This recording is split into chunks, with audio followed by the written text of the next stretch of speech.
Hello everyone, this is Ayush Maheshwari और हम शुरू करने वाले हैं मिस्टर एक्सेल की स्प्रेडशीट लर्निंग सीरीज, जिस सीरीज में हम डेली बेसिस पे स्प्रेडशीट के ऑप्शंस और स्प्रेडशीट से रिलेटेड फॉर्मूलाज को सीखेंगे और प्रोग्रामिंग में उनको कहाँ और कैसे यूज में लेना है उसको भी आइडेंटिफाई करेंगे। तो हमारी फर्स्ट वीडियो जो है उसमें हम सीखेंगे डेटा वैलिडेशन को यूज में लेना और वीलुकअप को यूज में लेना। So let's watch this video. इस वीडियो में हमारे पास में एक डेटाबेस है जहां पे हमने एम्प्लॉय कोड, एम्प्लॉय नेम और मंथली सैलरी के कॉलम्स बना रखे हैं। एम्प्लॉय कोड एक यूनिक वैल्यू यहां पे अवेलेबल है जिसमें नाम आगे आपको मिल जाएगा और सैलरी भी मिल जाएगी। अब वीलुकअप क्या करता है, वर्टिकली देखते हुए वो किसी पर्टिकुलर एम्प्लॉय कोड के बेसिस पे मुझे उसके रिजल्ट्स को प्रोड्यूस करके देगा। सपोज अगर मुझे चाहिए MXCL 005 का एम्प्लॉय नेम क्या है और उसकी सैलरी कितनी है, तो वो दोनों चीजें हम वीलुकअप से निकाल सकते हैं। तो हमें चाहिए सबसे पहले दिस इज एम्प्लॉय कोड, ये आ जाएगा यहाँ पे आपका एम्प्लॉय कोड। मैं इस जगह पे एम्प्लॉय कोड को रखूंगा। देखिए मैं मर्ज कर लेता हूँ, मर्ज के बाद में मैं यहाँ पे एक इसको लाइन डाल दूंगा। एम्प्लॉय कोड के बेसिस पे मुझे एम्प्लॉय का नेम चाहिए, तो मैंने यहाँ ले लिया है एम्प्लॉय नेम। इस जगह पे नेम आएगा, इसे भी मैं मर्ज कर लेता हूँ और लाइन डाल देते हैं। देन आएगा आपके पास में मंथली सैलरी, तो इसे हम लिख लेते हैं मंथली सैलरी। ठीक है, अब मंथली सैलरी को भी मैं यहाँ पे कॉपी कर देता हूँ। ठीक है, मतलब कॉपी मैं कर रहा हूँ फॉर्मेट को कि मुझे यहाँ चाहिए। अब देखिए डेटा वैलिडेशन क्या काम करता है। डेटा वैलिडेशन हमें एक पर्टिकुलर लिस्ट में से ही डेटा को सेलेक्ट करने का ऑप्शन देगा, क्योंकि बार बार एम्प्लॉय कोड या तो मुझे या जो भी यूजर है उसे याद नहीं रहेगा कि एम्प्लॉय कोड क्या क्या है, और बार बार इतना बड़ा एम्प्लॉय कोड लिखना, याद रखना, उसमें प्रॉब्लम्स हो सकती है। तो हम यहाँ लगाएंगे डेटा वैलिडेशन को। तो जाते हैं डेटा ऑप्शन में, यहाँ है डेटा वैलिडेशन। डेटा वैलिडेशन में हम एक नए रूल को ऐड करेंगे। रूल क्या है, मुझे drop down from a range चाहिए, यानी कि एक पर्टिकुलर रेंज में से ही डेटा आए। मैंने यहाँ पे रेंज सेलेक्ट कर लेनी है और ये रेंज आ रही है मेरी एम्प्लॉय कोड की। अभी के लिए हम इतनी ही रेंज को रख रहे हैं। हो सकता है अगर एम्प्लॉयज और बढ़ते जाएं तो हम इसे वेरिएबल रेंज भी बना सकते हैं नीचे तक, जब तक भी लास्ट ये चलेगा। अभी के लिए हमारी रेंज ये है, हमने किया ओके। इस रेंज के अंदर जितना भी डेटा आपके पास में आ रहा है, आप एडवांस ऑप्शन में जाएं। There are 3 things available, chip, arrow and plain text.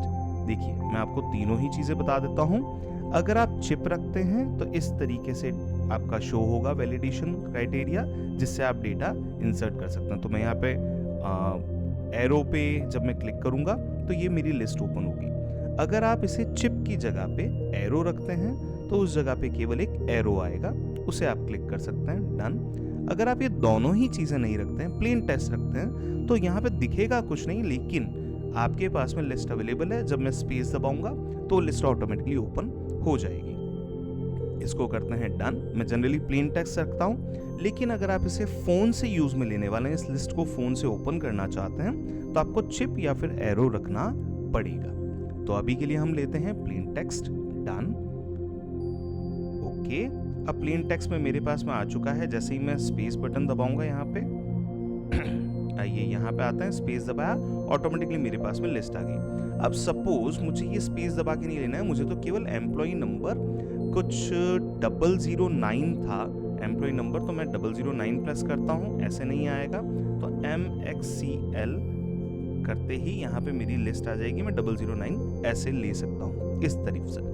तो यहाँ पे जो आपको सेलेक्ट करने का ऑप्शन मिलेगा वो एक लिमिटेड ऑप्शन हो जाएगा, कोई भी गलत डेटा यहाँ पे एंटर नहीं हो सकता। अब यूज में लेने वाले हैं हम वीलुकअप के फॉर्मूला को।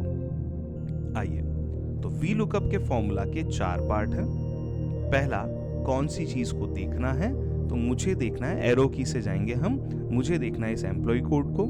इसको मैंने कर दिया है फ्रीज, F4 से फ्रीज होगा।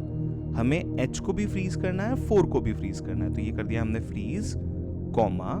फ्रीज करने के बाद में हम जाएंगे इस रेंज को सेलेक्ट करने के लिए, जिस रेंज के फर्स्ट कॉलम में आपका सर्च डेटा अवेलेबल होना चाहिए। क्या जो आप सर्च करना चाहते हैं MXCL009, ये आपके फर्स्ट कॉलम में यहाँ पे अवेलेबल होना चाहिए। ये आपने कर दिया है, इसे भी फ्रीज कर दीजिए F4 से, डन।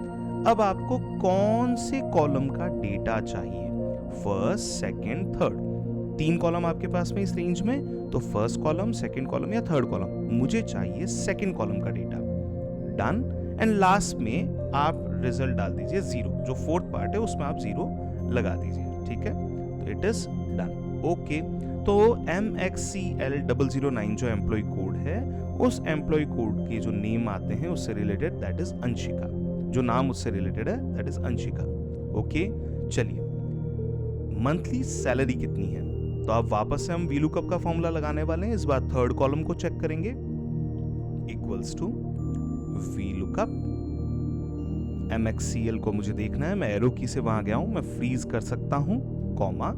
अब मैं यहाँ पे रेंज को सेलेक्ट लूंगा, ये रेंज मैंने एरो की से मैं गया हूं, रेंज तक मैं गया हूं, रेंज को मैंने सेलेक्ट कर लिया। रेंज के फर्स्ट कॉलम में आपका सर्च वाला पार्ट होना चाहिए जिसको आप देखने वाले हैं, वो फ्रीज किया आपने, कॉमा। अब मुझे कौन से कॉलम की रिक्वायरमेंट है, इस बार मुझे थर्ड कॉलम की रिक्वायरमेंट है, दैट इज मंथली सैलरी। तो ये लीजिए, मैंने लिया है 3 and then I will put 0 there. तो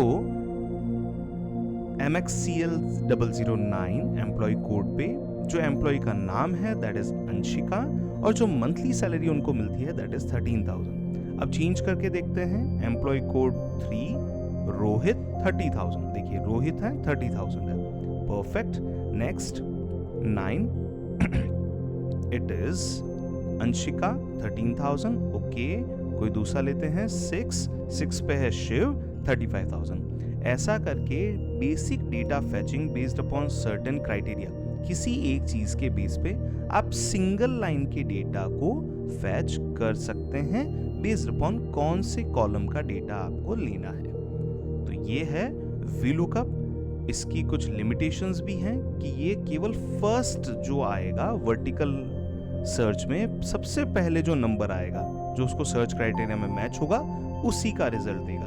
तो सपोज अगर मैं यहाँ पे MXCL009 इसे बना देता हूं तो ये दोनों रिजल्ट नहीं देगा, ये केवल एक ही रिजल्ट देगा। तो देखिए MXCL009 हमने बनाया है तो ये राजीव का ही डेटा देगा, यहाँ पे अंशिका का डेटा नहीं देगा।